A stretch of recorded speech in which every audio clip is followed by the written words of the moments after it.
President Obama and his family decided that as part of their summer they would actually visit the national parks because it is a unifying American idea, fundamentally democratic and very much a part of our future.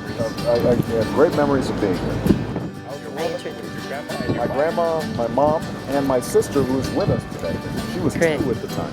Yeah, we traveled throughout the country the entire summer, and this was our last stop and my favorite stop.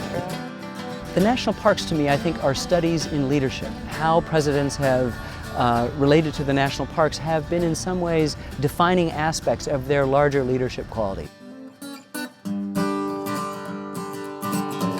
Well, I think it's always special when a president visits anywhere.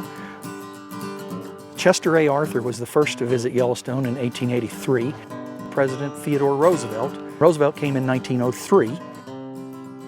Then in 1923, Warren Harding. In 1927, Silent Calvin Coolidge visited us. Then in 1937, FDR, President Franklin Delano Roosevelt came. President Franklin D. Roosevelt, swinging through the West on a campaign tour, took time out for a visit to Yellowstone National Park. An exponent of conservation, Mr. Roosevelt backed many measures aimed at enlarging our national forests and preserving wildlife. This was a moment of relaxation amid the scenes he loved. This is a moment that I've been looking forward to for a long, long time.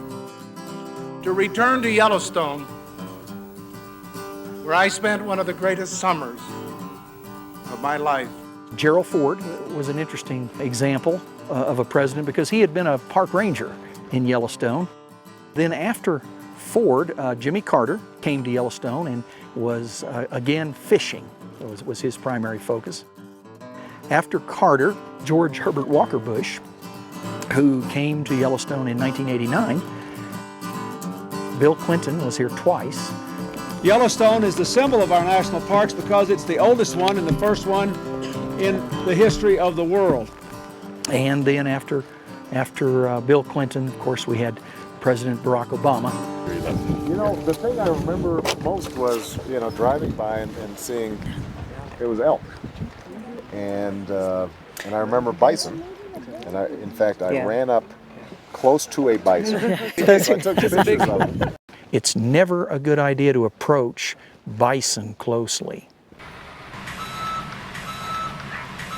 The Recovery Act has been a real boom for us. It's been welcome dollars. The great thing about the way the National Park Service and Yellowstone approached the Recovery Act, the funding with that was we lined up a variety of projects that we already had in the queue of things that we wanted to do.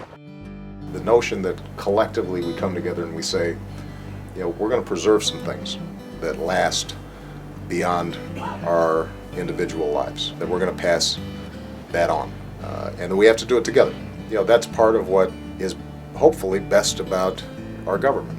And so every once in a while we need the ability to step back from our personal wants and project something finer and better for future generations. That's what the Park District's all about.